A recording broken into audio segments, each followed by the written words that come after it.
Folks, welcome back to another episode of the Hurricane Show, where we share a light on the people, the purpose, and the passion behind today's most inspiring journeys. And today's guest is someone who spent over 30 years in the field of nursing with a heart for hospice and end-of-life care. But when she lost her own mother, also a nurse, something inside shifted. And she turned that revelation into a mission. Now she's a self-care advocate, speaker, the author of the powerful book, Self-Care Isn't Selfish, the Compassionate Nurse's Step-by-Step Guide to Stress Relief. So she's also the creator of the Becoming Method, helping nurses and caregivers break the burnout cycle and rediscover their own well-being. With me, Jenny Lytle. Hello. Thank you so much. That was a great intro. Thank you. I try. Well, Jenny, it is a true honor and pleasure. And your story, I mean, I was reading about, the whole thing, and just in the brief intro, it sounded that there was a lot of stuff. And first of all, I want to just say thank you for the work you do. I mean, I know you've heard quite a bit during the pandemic as a nurse, and then it turned out a little chaotic after that because, from hero, then it became a problem with people with vaccines and stuff. It's just a sad story there. But the work you guys do are phenomenal. And so I just want to thank you. And again, someone who had a father who was terminal and was taken care of by nurses, someone who has a mother that is aged and therefore sometimes she needs the work. I admired the work you do as nurses. And by the way, that's every nurse out there, in the world. I mean, I just, want to thank you for the work you do there. And especially Jenny, I mean, you have taken it to the next level to help more of those folks, cope with life. So before we go any further, let's talk about your journey. And we'll get you into nursing first. I mean, that's always intriguing. I mean, you were a nurse, your mom was a nurse. Is that what inspired you, or how did that work? No. And first of all, thank you. And you're welcome for your kind words about nursing and about me. No. So first of all, it's mind boggling to me that I've been a nurse for 30 years, actually almost 31 now, the 31 this month, but because I feel like I'm not much older than 30, and actually I'm getting ready to be 50. So it's, time flies, and I know that people always said that when I was young, oh, wait till you get older, and I thought, okay, whatever. It's so true. But my nursing, my desire to be a nurse, that started when I was young. I had a lot of, kind of immune issues when I was, 3, 4, 5, somewhere in there, maybe younger. And so I was in the hospital some. I just had recurrent pneumonia and things like that. And all of that ended up resolving itself. But I don't remember very many things from that time. But what I do remember was the cool thermometers that the nurses had. All right. They're so similar to the ones, they use now in a lot of places where it's, still the kind of holster kind and, and I thought that was so cool. And so that kind of sparked the desire to be a nurse. And then as I, got older, I still kind of hung on to that, but I also wanted to do something more with mental health, like, social work or psychology or one of those type things. But I ended up deciding to go to nursing school. I went to practical nursing school first because it was a 1-year program. And honestly, my mom wanted me to finish college before I got married, and I was going to marry a guy that thankfully I didn't marry because it was an awful situation. But my mom and I actually went to nursing school together. Wow. Yes. So we graduated twice together. She was pregnant with me when she graduated from high school. And then we graduated from nursing school together because she had been a single mom and she had always wanted to be a nurse, but she was busy working, 2 and 3 jobs. And so, yeah, we went to school together right after I graduated from high school. And so that was something that I'm really glad we were able to do. Ooh, what a story. I mean, first of all, I would have never thought that's what, was the driver behind you being right. That's a cool thing. I mean, it was the thermometer, right? I mean, like, right. Hello. The thermometer. And then I wanted to graduate quickly. Right. So, it wasn't like a really heartfelt thing, but there are so many things that I love about nursing, and especially hospice nursing. And that is heartfelt for me. Well, here's the thing. I mean, it is funny. You said, like, I've been doing this for 31, years this year, and, like, time flies. I mean, we say the expression "time flies, we're having fun," and if you weren't doing what you really loved, you wouldn't be actually enjoying it still today and doing the Hmm. work you do. And so that's always a terrific thing to share with our audiences. I like to always highlight that the idea, again, it comes over and over in all discussions.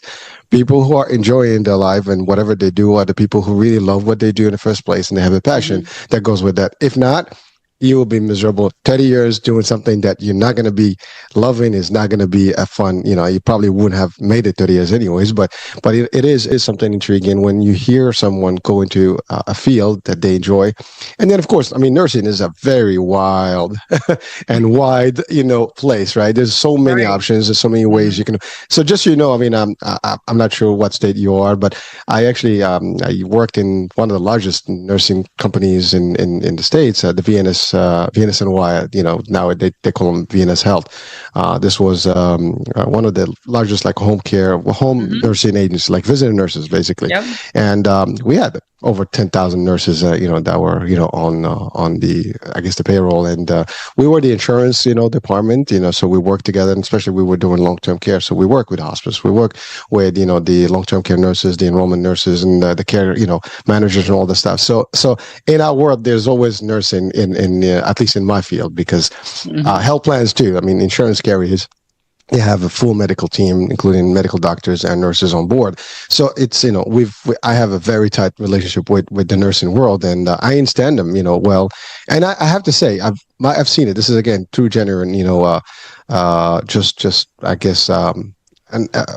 An expression or whatever, an observation that I've had, is that they really care. And then that's the thing, like people don't realize that this is not something they do because they just going to get paid. Yes, nursing pay as well, not as well as it could. I mean, I think Exactly. Yeah. I think there's room for improvement there, but it is one of the maybe, I mean, obviously the higher you go, the more experience you. I mean, Right. there's different levels. You can go to the corporate world. That can, as I mentioned, the world that I'm in.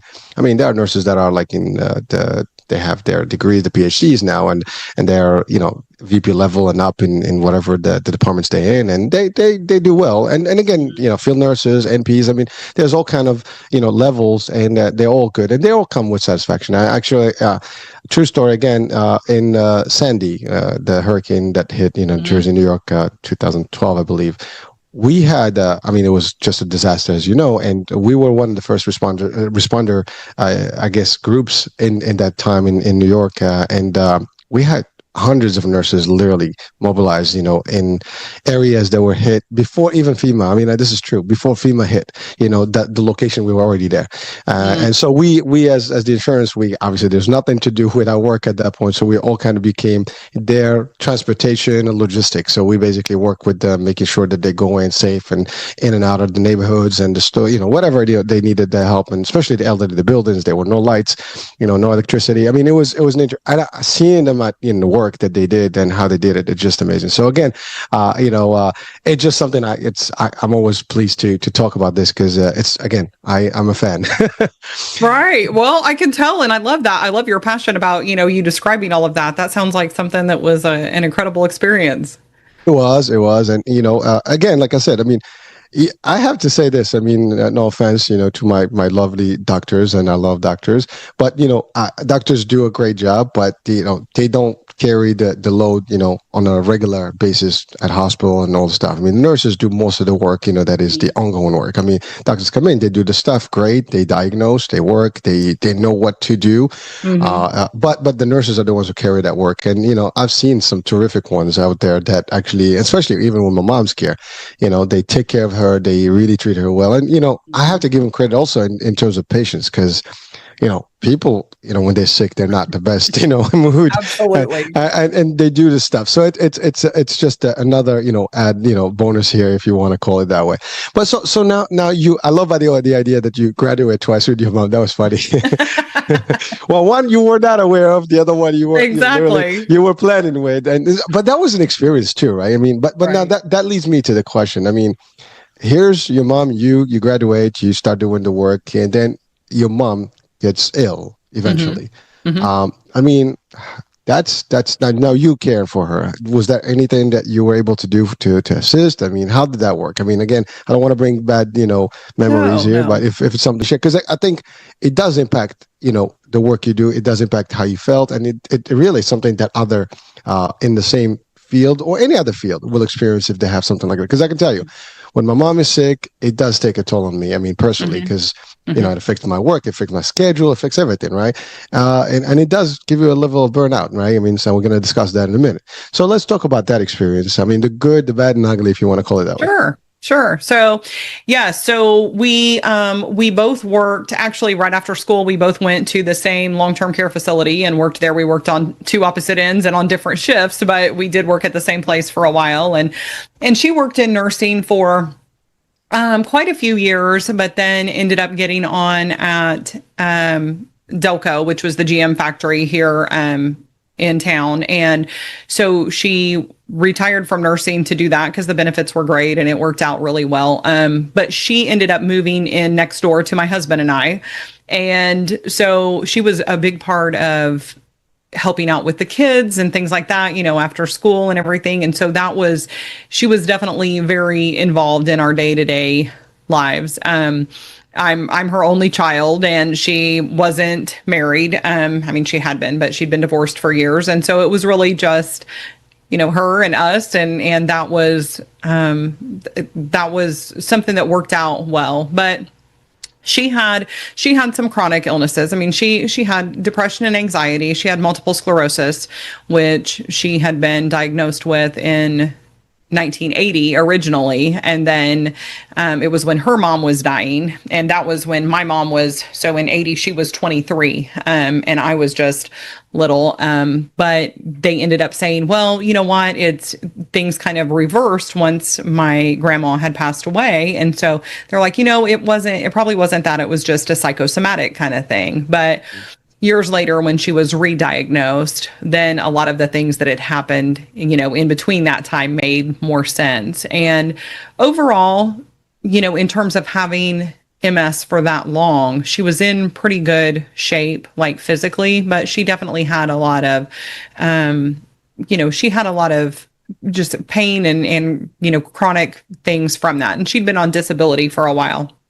And she also had an aneurysm in the middle of her brain, and we had known about that for a while.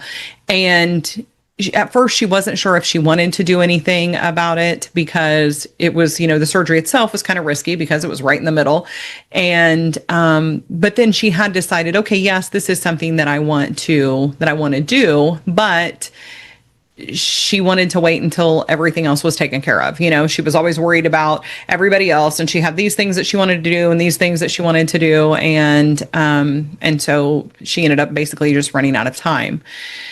And that ruptured Ooh. one day, and I was going to be taking her to the dentist that morning. And so, she lived next door and she was always running late. And so I was irritated because she wasn't ready. And I went over to, say, hey, come on. And I knocked on the door and I opened the door and I was like, hey, and it was just silent.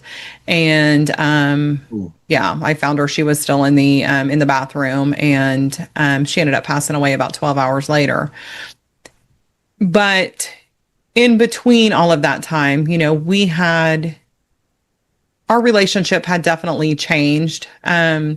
She just as her mental health deteriorated and her physical health deteriorated, she became a hoarder. And I was frustrated because there were so many things that I felt like she could be doing for herself that she wasn't doing, things that would have made her life better. And, in hindsight, I realized just how incredibly lonely she was and how she really didn't see those things as real options. And so it was tough then on me, because I would get frustrated with her. But at the same time, of course, I loved her, and she had sacrificed so much for me. And so I felt selfish about things. But then she, in hindsight, that's definitely been some stuff that I've had to work through. And that's part of why I'm so passionate about the point that self-care isn't selfish. My mom was somebody who would have taken care of anybody but herself. And now because of her never getting around to doing the things she needed to do for herself, I'm without my mom. And and I know, I mean, the reality is we're all going to die, but I believe that her life could have been a lot better. Our relationship could have been a lot better had we both done some things differently. Well, thank you for sharing. I mean, that's pretty personal, but I mean, it is heartfelt. I mean, people can really understand, the frustration, the difficulty of it. I mean, and anyone who has parents and, who have been through a process where someone is ill, I mean, they'll probably understand how it is. But again, MS is no small, thing. I mean, it's a huge, and it does, Absolutely. affect big time, and depends on what level. And some people get in worse than others, I guess. And yeah, it is just it's a bad diagnosis when you think about it that way. Even when it happens, I mean, yeah, it's you got to adjust a lot of things. And again, there's age, there's that, there's a lot of things. And again, people sometimes we can never be in somebody's head, right? I mean, it's how they do it. Maybe they get busy with things to kind of forget things, and and I love what you said. The idea that people will take care of others, but they forget themselves, and that's. Yeah, that's now it's going to sound cliche because we repeat this, you hear this all the time, but the airplane and the mask, right? Put your mask first. Absolutely. Yep. But that's not what happens in real life. The average person does not do the mask first and then start, Right. giving help. They kind of tend to want to help others. Although again, we think that we're selfish, but by default, but we're not. I mean, like number one, but people tend to sometimes forget that, and especially in work, right?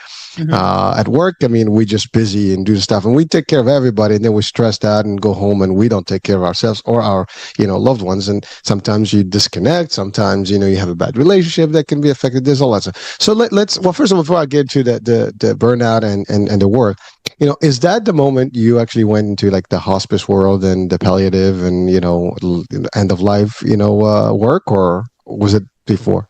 No, that was before that. So I started in hospice and end of life care when I technically started in 2005. Well, really, I started in 2005. So October of 2005 is when I started my first hospice position. But my close friend, earlier in the summer that year, her dad had lung cancer and he was going through treatment and stuff. And, there wasn't any real talk of it not being curable at that point. But he woke up one morning and realized that his abdomen was all purple, and he went to the ER. He was having a lot of pain, went to the ER, and they told him that his lung cancer had metastasized to his liver, and they sent him home with 2 weeks to live and with hospice. And they were a pretty non-medical family. And so I spent most of those 2 weeks there with them. And that was really my introduction to hospice. Like, I knew of hospice, but I didn't really understand exactly what it was. I thought that it was all about cancer. It's not, even though in this particular situation it was. But, it's actually for anybody who is experiencing a terminal diagnosis or a terminal prognosis. And I also thought that it was like a place, Yes. a place that you Hospice went, center, we're yeah. going to go to hospice. Yeah. So having that there at the house. Oh, and I also thought that it was like, for people who were like really, really dying, like today or tomorrow kind of dying. And again, incorrect. 6 months or less is the prognosis. So I was there and I thought, this is such a cool thing. He was dying of lung cancer and he still smoked, and why not? I mean, it's not gonna change things if you quit. And so he was able to go out on his porch and smoke with his friends and be there at home where he wanted to be, and everybody could come and see him and stay with him, and he could eat what he wanted and do what he wanted. And it was such a change from, what I was used to seeing with people who are dying, either being in the hospital or being in a nursing home, and everything being, just like super gloom and doom. And I thought That's cool, to be able to be at home and have your symptoms managed and stay comfortable and have everybody there and kind of do things on your own terms. That's awesome. And so I applied for a job with that hospice shortly afterwards, and then I was there for 12 years the first time until I got real good and burned out. And then I left for a bit, and then I came back for a little bit, and now I still work. I work hospice, but I work in a different capacity now, one that just fits into my life better. Well, thank you. I mean, there's a couple of things there. One is, I mean, ultimately, you saw your mom. That's one thing. You assisted her, and I mean, it was just, I mean, she was more independent, I guess, until Yes. that happened. So it's a little different. So had someone been there with her, maybe it would have been different. But again, it is what it is. It happened, right? Right. But in the event of like the story you just shared now, I mean, I think that's what it is. I mean, you're right. There is hospice facilities. Some people actually, Right. wind up there, and maybe they have no family or whatever, and it's better. They have better treatment there. But now with home care and long-term care, options, people can actually stay home. They get all this stuff, the tools. As a matter of fact, my dad, when he was diagnosed again, cancer, terminal, um, I had him home. We had the home care, coming in, he had an aide, he had his bed, he had all the tools that he needed. He was, the nurses came in, did his patches, all stuff. He was in peace. I mean, literally he was comfortable until he went. I mean, even pain, I mean, there's not a lot of pain that he was at least, displaying, and maybe internally I can, but he was in the comfort zone, and slowly but surely, I mean, he tended to kind of just slowly lose his abilities, right? But towards the latter part of his life, I mean, I still remember him a couple of weeks before, and that was when he got hospitalized the last time and for pneumonia, but it was still good. I mean, a little forgetful, but he was in a zone where he didn't realize that what was happening. I think that was a good thing, because he wasn't stressed about it and even the last day. I saw him; he was still good, and just in the hospital, sleeping and relaxing until time's up. Right, and but I do. Appreciate the work, because it does make life easier for people. And to your point, it's in their environment. They don't have to feel that they are out, somewhere with strangers and not getting to have the access to their current life with a regular life, right? And so it gives them that feeling. Now, it does come with, I mean, for you, I mean, you talked about 12 years and you got burned out. I mean, it is a psychological piece. I mean, seeing people every day in, day out, that you're talking to, and they're going, I mean, when you don't know someone and you hear that is one thing, but when you know someone that you care for, that you see, that you get attached to, it becomes a problem. I mean, that's the thing. I always said this: the more family you have, the more stressful it's going to get, because we all going to lose people. We're going to be the first ones going, and they're going to lose us. But either way, it's going to be, I guess, hard on someone, right? Or a few people, right? And so the more you have in your entourage, the harder it gets. Now, obviously, in the type of work you do, it becomes routine. It becomes a little bit easier. You kind of, not think about it. You do your routine. You do your best. You see the satisfaction in the family's eyes and in the patients. It makes a difference. But again, it's a great work, because I have to say, if this was not out there available, I mean, a lot of people would be probably suffering more, not having Absolutely. a very comfortable, last days, if you want to call them this word, right? And so it is. I mean, talking about humane, I mean, it's really humane in a lot of ways. I mean, usually we refer humane to more animal stuff, but in the human, kind, I mean, it feels nice. It feels good. I mean, to a degree. Now, of course, someone can say like, "Oh, what are you talking about? You don't know anything about." Again, I can say I've seen it in my own family. I've seen it. I lived it. But it's a transitional phase that any one of us that's not equipped is going to be very difficult to actually manage. But when you have a team that helps through that, even there's psychological stuff, there's intervention, there's social work that can be, available, therapy, there's all kind of stuff. There's clergies that can, or whatever denomination, access, you can have that as well. I mean, we've had those, opportunities as well. And so people can, whatever, makes them comfortable, you get a whole work, load. And by the way, it's funny you said 6 months or later, because, in my experience, there have been cases where people went to hospice and came out of hospice. And I'm not sure if you, where where people are like, oh, they're ill, they're gonna be gone, Mm-hmm. and then Yep. something happens, their body rejects whatever and kicks it in, and they're Mm-hmm. back and they're alive, for much longer. So it is amazing. But I can tell you this: without that treatment, without the help, maybe things could have been worse. I don't know. We can never say anything for sure, because it didn't Mm-hmm. happen that way, right? But so thank you for sharing that. So now you got into this world, and Mm-hmm. how do you personally deal with it? I mean, in terms of stress, because like I said, I mean, knowing someone is one thing, Mm-hmm. but knowing a lot of people and seeing it every day. I mean, Right. people may put a facade. People may kind of get, I guess, thicker strength, or like you put a little armor around you, like, and you find Mm-hmm. ways to actually just to come, to just put that stuff away. But it's hidden. I mean, it's still in your Mm-hmm. subconscious, still there, and it still just adds up and does, the concept of burnout is very common in the field of nursing, and your work is probably higher. Mm-hmm. So how did you manage through that process? I mean, in your own way, and maybe what advice would you give to audiences or nurses out there? Actually, there's here an advice opportunity for people that actually have people who have, a terminal diagnosis or prognosis, you said, and maybe in, Mm-hmm. in hospice. Also, in the folks that are caring and the nurses that are working in that field. What would be some of the advice to kind of cope and really mitigate some of the impact? Yeah. Great questions. So, well, first, let me tell you to not do what I did in the beginning.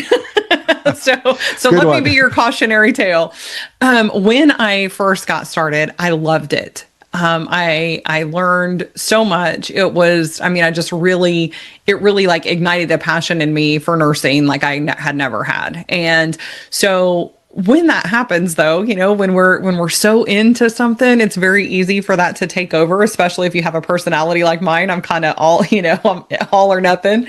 And so I was the one who wanted to be on call for my patients all the time, because I knew them and they loved me and I loved them. And it was, I had awful boundaries. And so they had my personal number. They would call me in the middle of the night and I'd be like, sure, I'll be on my way. In the meantime, I had a husband and 6 kids at home, and I would just always be there for everybody. And it was something that was, kind of frowned upon by my employer. Hey, we need to, it needs to be the people who are on call. But the reality was it worked out pretty well for everybody, because then the on call, the people who were on call, they didn't have to deal with my people because I was taking care of it. And so it was a slippery slope. And it took me a long time to realize that, hey, like I can still be a good nurse. I can still be caring, and I can be the one who does most of their stuff, but if there is something that comes up after hours or, on a time when I'm off, like they're going to be okay. I work with a great team of people. I don't have to be, the one. And so definitely I would, in any situation like that, utilize your team.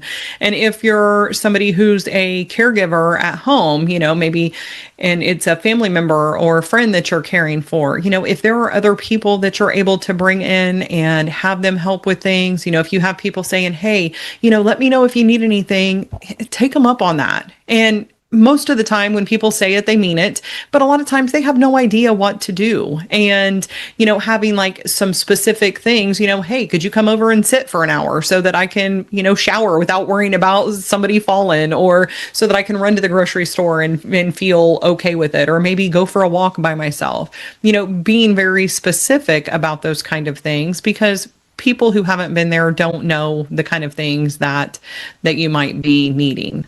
And, just figuring out those little pockets of time. And it may be, 1 to 5 minutes at a time is all you can come up with, but ways to be able to take care of yourself, to, take a couple of deep breaths and maybe go sit outside on the porch for a couple of minutes and just be there in nature and hear and see and smell those kind of things. That's something that can be huge. In terms of, overall, how do you keep from getting so overwhelmed? How can you help avoid burnout? Part of that is just really recognizing those signs in yourself and knowing, hey, here's things that I need to be doing, that I know help to take care of me. And my whole approach with self-care and stress relief is that it really needs to be personalized to to the individual and to the stage of life, because the things that I do now that I enjoy and that really rejuvenate me, those may be different than the things that I did a decade ago. My life is different now. And so really taking that time to check in with ourselves and figure out, like, where do I need to say no? Where do I maybe need to dial some things back so that I can take care of myself, so that I don't have that overwhelmed feeling. Well, thank you. So here's the thing. I mean, first of all, you said you had a family and kids and working and that stuff. I have to say, I mean, that's a lot to juggle. I mean, it's big, and I mean that's always going to be the question. Work and life balance. I mean, that's a big discussion in every environment when it comes to work, right? And unfortunately, in this world, we have to work. So how do you do it? It's a very, and then when you work in a role that is more, I guess, impactful, such as yours, and deal with some higher stress levels, if you think about it. And then you had your personal, I guess, personality where you wanted to be in person at all times. And by the way, I think a lot of people, they do take that. And by the way, that when I said earlier about how my experience with nurses that took care, like care managers, they really become part of the family. I mean, they advocate, they strong, Right. they really actually push and they want things, and they involve, they know the details, so they become part of it. And I think I can understand where you were, because you know them better than most, and this is not going to be like just the case, because when you go to, for example, the hospital, I mean, nurses switch shifts, and Right. unless you, and by the way, even for me, when my mom was in the hospital, I was happy to see the same nurse over and over, because Mhm. they already knew everything. Now you get Right. someone for like one shift, and it kind of like you have to repeat everything. They have to understand everything, and it becomes a little Mhm. bit more challenge for them and you. And so yes, it's very easy when someone is really there. They know everything. It's just like having your primary doctor, right? You don't want to change doctors because they know everything about you. If you have a headache, they know probably what the reason is. But you go to someone else, you got to give them the whole story again. They got to Yeah. figure you out.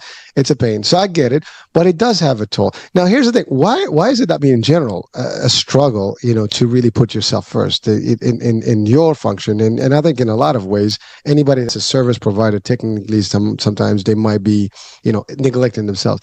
I mean, are there any studies, anything that you've read that can actually uh, maybe highlight that, or maybe explain some of that, feeling? Is it a psychological need, or is it just like, it just the work ethics, you love it, you do it, and you just forget about yourself because you don't want to think? I mean, again, just curious, because Mhm. you've managed, I mean, you wrote the book, and now you do the whole, and we're going to go into the becoming method, but let's talk about just that. I mean, because that's a big question, I think, that people will have.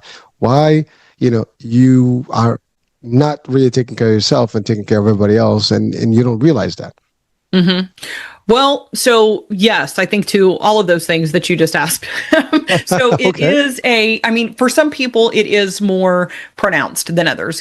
Some of us are just really wired that way. We're helpers, we're givers, but there there are a lot of studies, and I'm not great with studies, so I can't quote them, but I've read some that talk about we have that innate need to be in community, to help each other, because that's how we survived. I mean, we were in groups of people. We weren't just on our own all the time, and so we're wired to want to be able to help others and to need to do that. And I think that that's so it's so important to do that, and to change our view of self-care. And that doesn't mean taking care of me doesn't mean that I'm neglecting everybody else. It doesn't mean that I'm, thinking more highly of myself than others and just, well, they can fend for themselves. What it does mean is I know the things that I need to do that are going to make me feel my best, that are going to help me to be able to have the capacity to care for other people. And that's, I think that's one of the biggest challenges that in the people that I work with, is that they feel like it's selfish, or that they don't have time for self-care, or they don't really know where to start, because those are it's just we're as humans now, I mean, there is a lot of focus on helping each other out. And I think that was one thing that good that happened from COVID was, we did feel a little more like, hey, we are all in this together. But there's also that need to recognize that I need to take care of myself a bit too.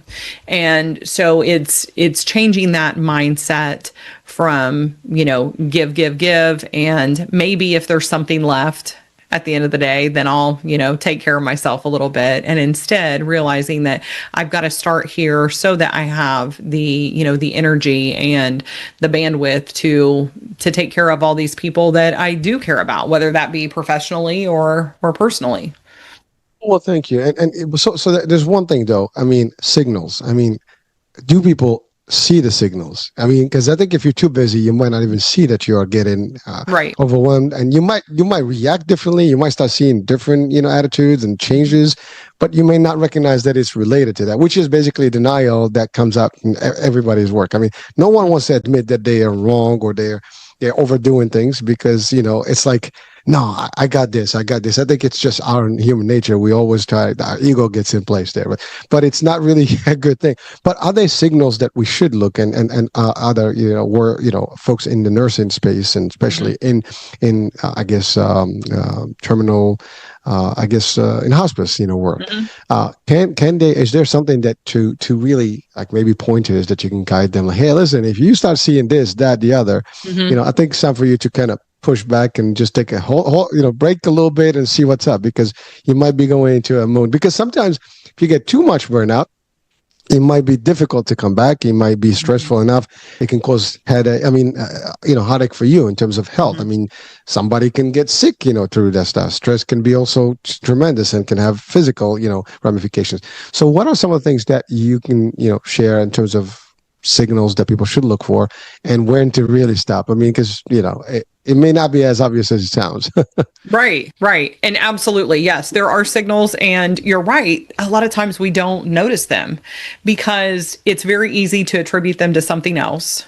Or it's also very easy to just completely miss them because our lives are so busy and so noisy that we don't take time to, sit down and think, how am I really feeling right now? How do I feel physically? How's that been going? How have I been sleeping? How do I feel emotionally, spiritually? We don't do a lot of reflection with those type of things. We just go from one thing to the next and we just keep on keeping on. But if we do take a little bit of time to just really check in with ourselves, and it doesn't have to be, a big long retreat, but it is just a little, like, how am I really doing? When you ask somebody, hey, how you doing? Oh, I'm good. I'm busy. Busy, but good, everything's good. Or, things have been kind of stressful, but it's pretty good. How about you? Or every now and then you do get the person who you're like, oh, why did I ask? Because you hear like everything. I had a hangnail this morning, and the laundry, my dryer shut off, and so it's kind of one extreme or the other. There's not a lot of real, how am I? Let me really tell you. But we need to do that with ourselves, because when we're headed for burnout, when we're, kind of dancing there on the edge, our body gives us signals. We'll not sleep very well, or we want to sleep too much. I get both of those. And, maybe we'll have some stomach issues going on. Things aren't working like they used to.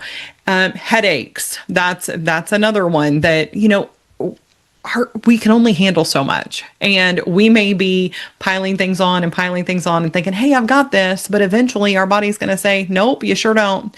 And we'll get those signals, and we'll continue to get them, and we'll either pay attention or they just get a little louder.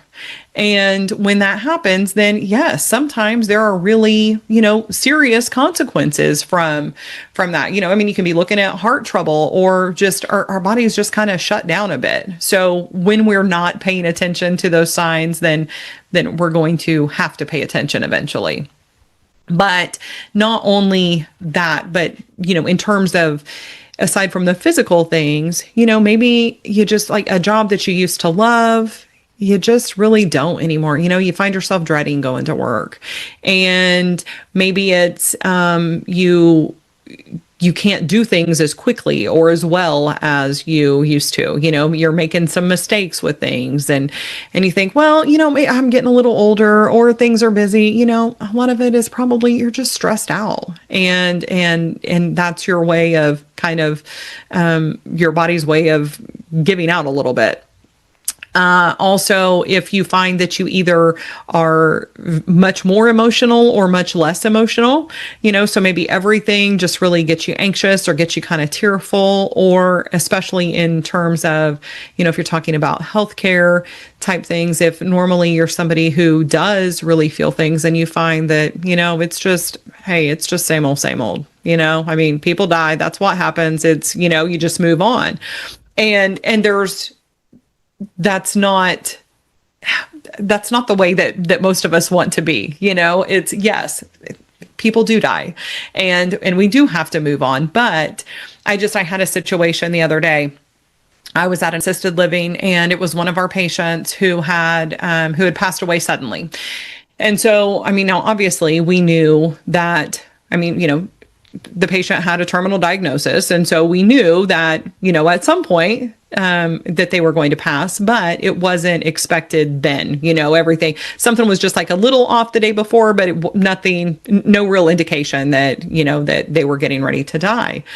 And I talked with the director there at the assisted living, and she's like, I just didn't know. And she was somebody that, she really cared for this patient a lot. And she said,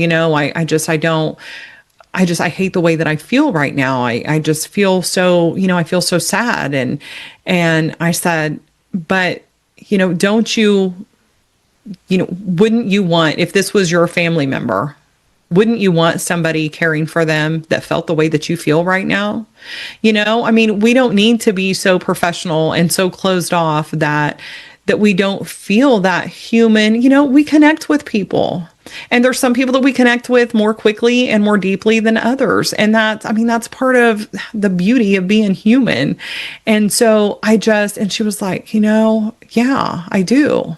And I said, my goal has always been to, because there's patients that I have been really close to, and some that I know that I've been like too close to. And I'm like, please, please, please do not let the family be comforting me when this patient dies. I've really worried about that. I'm like, I don't want to be like a hysterical mess, and the family being like, it's okay, Jenny, it'll be okay. And thankfully that hasn't happened. But I did actually work with an aide one time that it was like that when I went to a death, and it was awful. It was bad. But I never want to not care. If I get to a point where I'm like, okay, whatever, it's another one, then I'm done. I don't cry at every death, but I feel something.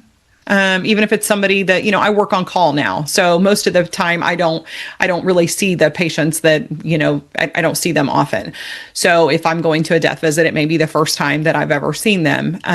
But I still feel something, for their family and just for them. And it's a human life, and it's a loss to somebody. And so, I think it's important to be able to feel those things, but also to have ways that you're able to move beyond that, because if I carried all of that with me from everybody that I've lost, that would be a lot.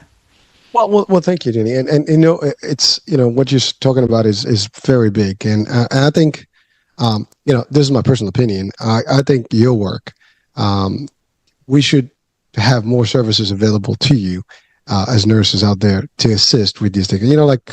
I haven't seen this where in hospitals or in healthcare settings where they have, for example, access to therapy or psychology or psychiatry would work, for the employers, I mean, the employees, like, hey, how you doing? How you coping? I mean, maybe you should have a check monthly on things like, just, you get a session, a free session that's given to you so you can kind of like just speak your mind and get it out. I mean, because these folks are experts, they can get it out of you, right?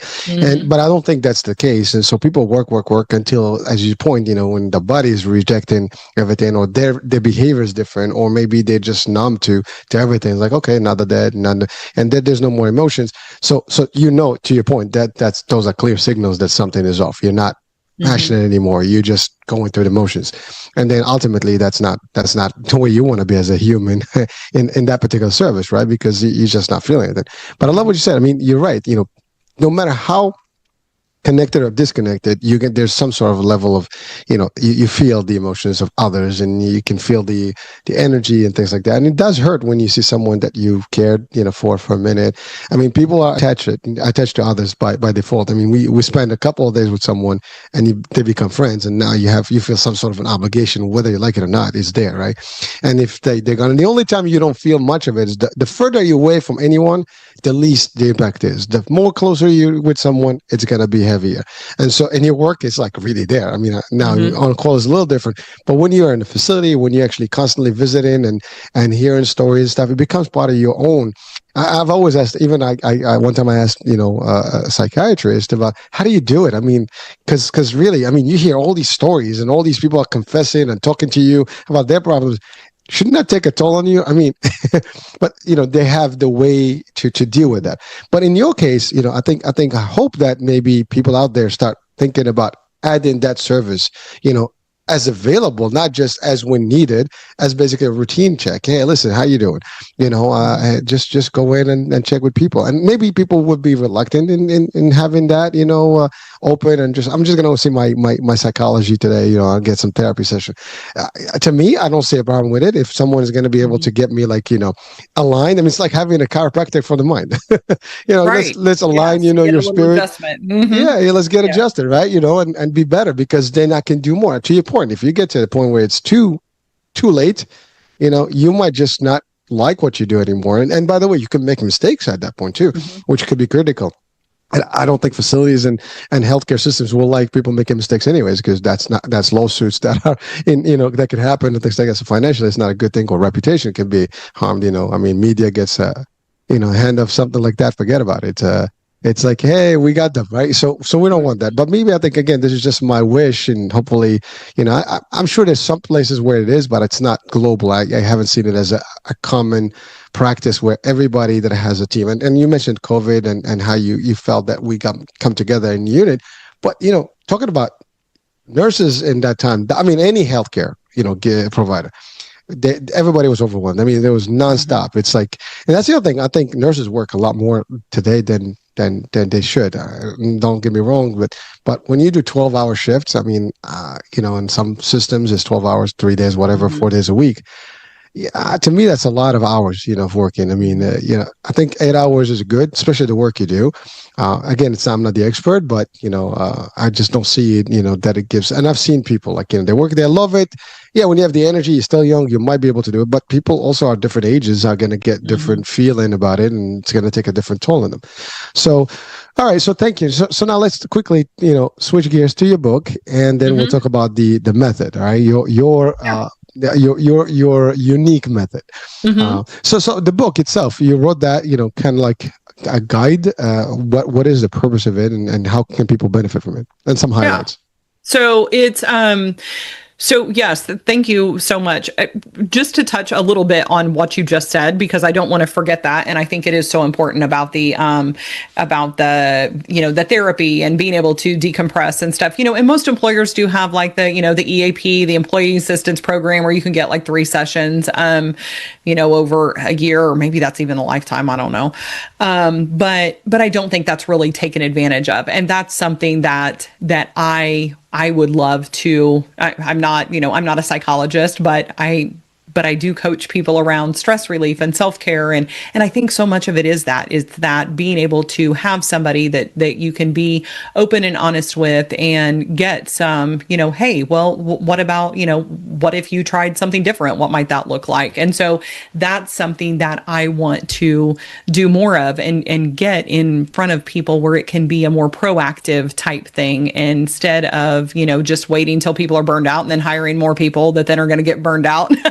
So I love that. I think we're on the same track there with that. Um, in terms of my book, yeah, so it's a short book. I did it that way for a couple of reasons. One, because I can't focus for that long, and two, because the people who really need it, I mean, it's this big. People who really need it aren't going to sit down and read a 300-page book about taking care of yourself.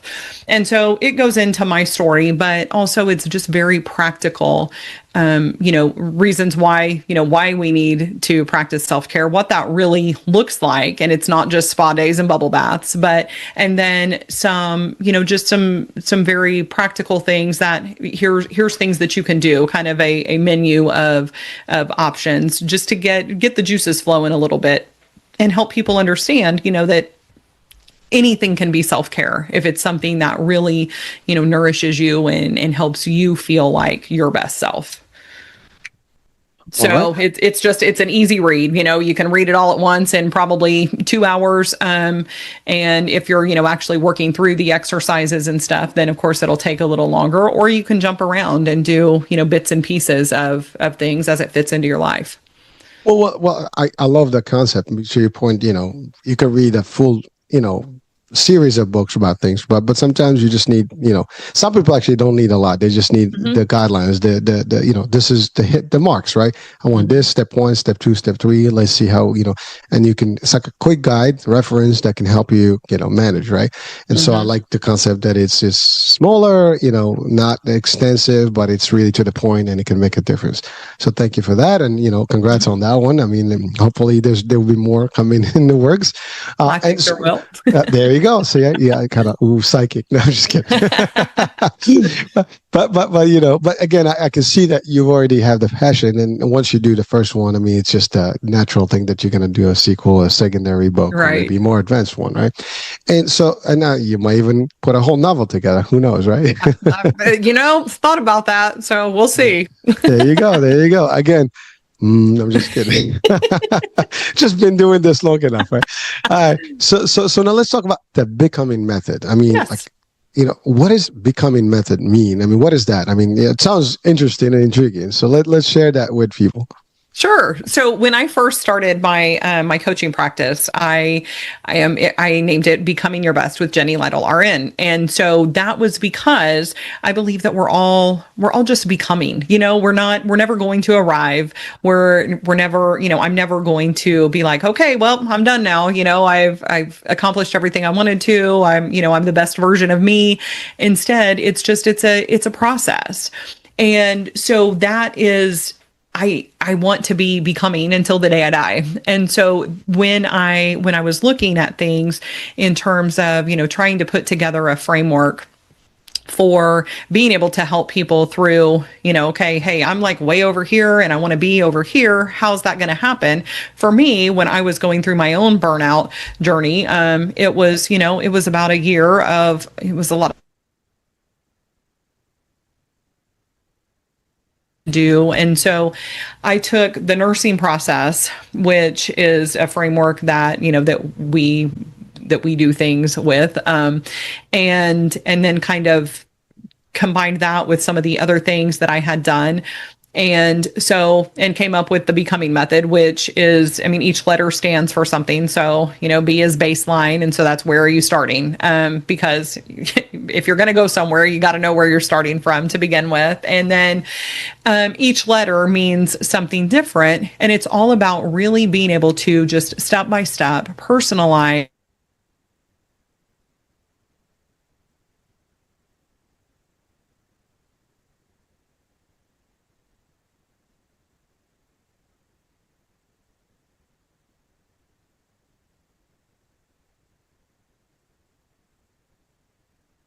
Oh, That Jenny, you've you had froze. in the past. I'm sorry, you kind of froze Oh, there. yeah. I just saw it said I'm unstable. Yeah, yeah, yeah. Oh, I, okay. Am I you, good? you're good. So you're talking about like every letter meant something. We did the B, and Yes, so yes. yeah. And so the rest is really just focusing on, they all go down into specific things. So it's looking at areas maybe where you've excelled before or things that matter most to you. And it's thinking about the things that we just don't think about. And maybe we do in terms of our work or our job situations, but not as our life as a whole. And being able to then have that as we work through it and get clear on what is it that matters most to me and where am I fitting those kind of things in. So it's a framework for that being able to make sense and just kind of build on each other and then figuring out, okay, so I've got this now, where is it that I want to go and what's missing, how am I going to get there. So that's kind of the short version, but it's just a way for people to be able to get what they want and where they want to go more quickly and easily than I did. Well, again, I mean, you're an expert. I mean, 30 plus years doing what you do, and you understand this well. I mean, surely your advice and your work is going to be helpful to a lot. I mean, it takes 10 years to get a PhD. That's 3 PhDs in real practice, right? So again, I'm just throwing that because people sometimes they don't realize. I mean, and real practice, in life is probably more than any PhD out there. Although PhDs actually they do a lot of work, in the Absolutely. practicals. Yeah. But when you take that into 10 years full practice, I mean, I think that's a lot more. We can multiply that multiple times. But really, it's a source. And so this is something that you do now. You help people, Yes. kind of figure it out. Now, how can people actually work with you and can join the Becoming Method? And how does that work? I mean, do they sign up for it? Is it a program? Is it a couple months? Is it a year? How does that work? Yeah. So I do just, if somebody's like, hey, I don't know about all that, I've just got a few things that I want to work on. I do some one-on-one coaching, and have shorter things for that. I am actually finishing up. I'm kind of revamping. I did have an 8-week program that I did as far as the Becoming Method and being able to really, figure out, hey, what is going to work best for me in terms of self-care and stress relief. And so I'm doing some tweaks on that a little bit, but it'll be back up and going shortly. And then I've just recently launched the Nurses Break Room, which is it's a membership community that is a way for people to be able to learn, from me, from each other, to just be in community. It's kind of like social media without the noise of social media. And so that's something that is just getting off the ground as well. And but everybody can find out about all of those things. And, if you're somebody that just wants to talk things over, we can, book a free discovery call. And that's all available on my website at jennylytle.com. All right. Perfect. Well, so we will definitely have that in the description show so people can connect with you. All right. Well, listen, I mean, I think we're just about the hour here and we've covered quite a bit. And I really appreciate the time and, all the stuff, the nuggets that you shared, because, I think your message can resonate well with the nursing, people and the healthcare in general. But I think it can be also expanded to everybody because burnout is experienced across all different fields. I don't care what you do. If you're doing something that is intense or whatever, there's a burnout. We can burn out just by doing family stuff. So imagine when you had everything. I mean, if you have kids, you can burn out. But burnout at work is not, in the workplace is huge. And I just don't think there's enough work that's being done. And to your point, I mean, even for the therapy, I mean, yeah, you have access to these things. I've had them also in corporate. Nobody really takes them. But in fields and specific fields that have intense caring and intense emotions, I think that should be mandated, not just an option. And that's just my opinion. Hopefully, some companies, will see that as hey, this is a really good idea. Let's do it. And so hey, folks, if you're watching and listening, maybe it's something you can add as a benefit to your crew and make them to the next level. It's only going to benefit you and them, them and you, if we take it in the right order. Absolutely. Right. Oh, and you know what? I don't think I said this. I'm sorry. While I was talking about stuff, your listeners can also grab a free digital copy of my book on my website. So there's Should have started with that. I'm just kidding. That's good. Free is good. Everybody wants that, right? exactly, exactly. I mean, it's available in all the forms on Amazon, but including Audible. But yes, but you can get a free digital copy on my website. So. Well, listen, folks. I mean, you can't get better than that. I mean, yeah, get a hard copy. It's always a good thing to have a collection. But I mean, certainly, if you want to just browse through and read and get stuff, it's available. Why not? All right, so that's good. Well, all right. Well, so Jenny, what are some of the three top, I guess, pieces of advice that you will leave our audiences with today? Ooh, that's good. Okay, so take your time. It's all good. so I would say the first one is, just think about your feelings about stress relief and self-care. And, and if you have that kind of, I don't have time for that, or, oh, I don't know, that feels kind of selfish, then, I challenge you to rethink that and think about the people who are counting on you and how they would be impacted if you're not here, if you're not able to, to help them. So, so there's that one. And then the other one is, take a little bit of time to just breathe. If you're not sure where to start, just taking a deep breath and blowing it out, and just yes, obviously we all breathe. But usually it's, it's these short, shallow breaths. It's kind of it's a very automatic thing. But when we slow that down, when we take deeper breaths, when we inhale and then we exhale, that really does reset some things for us, biochemically. And then I would say the other one is think of things that you're grateful for. There's always stuff out there that we want, we want the newest, best things. We look at other people, especially on social media. It's so easy to compare ourselves to things, to the things that they have or the things that people are doing.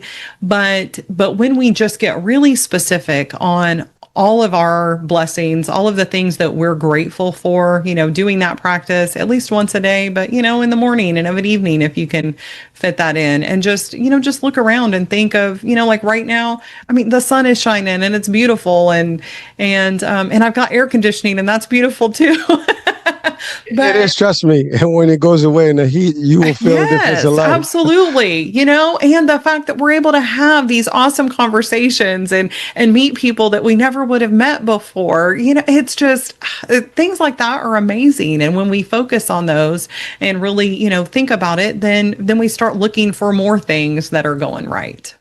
Well, thank you. So, you talked about being grateful, and it's something hit, in my mind, especially in the work you do, because I've seen this, I've heard this. Maybe I'll ask you direct because you probably have the best answer to this. I did hear that people, when they are end of life, they have regrets. Mm-hmm. In your expertise and your experience, what would be some of the common regrets that people have mentioned in that position? Because I think people should hear that part, from someone who's literally been there with a lot of people that have been today. And because I think that would help people live their lives in a different way today. Mm-hmm. One of the biggest ones is working too much, worrying too much about, all of the stuff and not enough about the people, worrying about what other people think. And, as a side note to that, we always worry about what people are thinking of us when we do something or when we don't do something, what will they think? Honestly, they're not going to think anything. They're too busy worrying about what people are thinking of them. Most of the time we're not looking at what other people are doing. I mean, we may briefly, and be like, oh, well, that was kind of weird, but it's not, not enough for it to really need to change our lives. So relationships are definitely a top one, wanting to do more things that we're aligned with, the things that we want to do that maybe we hold ourselves back from doing for one reason or another. That's a big one. And just playing small, being afraid of doing the things that maybe we feel like we're called to do, but we're kind of afraid to do. And also being afraid of just being open and honest about who we are. And, when we're able to find people that we can really open up to and share the things that are in our hearts and on our minds, that's something that's impactful. We all need to feel connected. Well, thank you. I was hoping for one item. I mean, you gave us a whole list of things that we shouldn't be. These are all the don'ts, folks, or the don'ts that will get us to what will be the do's, right? Right. I mean, really. And, I think one of the top ones is, and this is not really so much from the people themselves saying it, but because I've talked to so many people, is when you feel like something isn't right, like listen to yourself. And it doesn't matter what a doctor says. And I'm all for, I have a lot of respect for doctors, but if you know, hey, this is not normal for me, then get a second opinion, get a third opinion if that's what you need to get. And sometimes, yes, sometimes we can get a little hypochondriacish, but really, if you know yourself and you know your body and you know that something's not right, pay attention to that and don't just put it off. Well, thank you. And again, folks, this is really from the source. I mean, I think the list is if you just pull in bullets, it should be your go-to, because I think we all should benefit from that. We should all apply that and live with that code. I mean, I think that's a good code to live with, because this way, at least when you get to the point where you're departing, you've done everything right. You've done everything you want. And really, to your point, you die, people will forget about you. Or maybe a couple of people will remember you. Mm-hmm. The rest, you just be a memory, or maybe like, oh, I think I remember that dude. And that's about it. So do it for you. Do it for your immediate loved ones, and that's all. And yes, I mean, I think we spend a lot of time caring about what people think, what should be done, and then all this peer pressure business and how society wants you to live. I mean, and I admire some people. Actually, they just do whatever it takes. I mean, we talk about bucket lists all the time. People want to do their stuff towards the latter part of life, and frankly, and you can relate to this. I mean, if you keep postponing things, you don't know how your health is going to play, and once your health goes, or you're in a terminal format, you might not be able to do the thing. Like in the movies, they can show like, I got a terminal illness, so let me go and do my trips. You might not be able to do the trips, folks, and right. And as sadly as it sounds, your body is not going to be the same, when, listen, you have no problems and you still have aches. Just aging can be a piece of that. Imagine, things that you want to climb a mountain, you're not going to do it if you're 90 or 70 or whatever with some major illness, right? Can't breathe oxygen, you can't go into the mountain, right? So there's a lot of stuff that you have to think about. Even traveling could be a problem, right? Getting in a vehicle could be a problem, all the stuff. So enjoy life for what it's worth. Do it right. Don't hurt anyone, do goodness in this world and do everything else. I think, those practices will take you a long way, and you'll have a very fulfilled life. And I think we should all, aspire to having that, because at the end of the day, we're all going to go one day, and that's the fact of life. Well, let's do it right. So thank you so much, Jenny, for sharing that, because, I mean, I couldn't help myself. I mean, I should have asked it before, but, we got carried on in the whole topic. But then when you said grateful, I'm like, wait a minute, I did have something about regret, and especially for end of life, because it's a huge thing. I mean, people they want more time to do things that they haven't done before. And there's not enough time. I mean, that's the other. Time is maybe an illusion. It's limited. It's the commodity that we don't get enough of.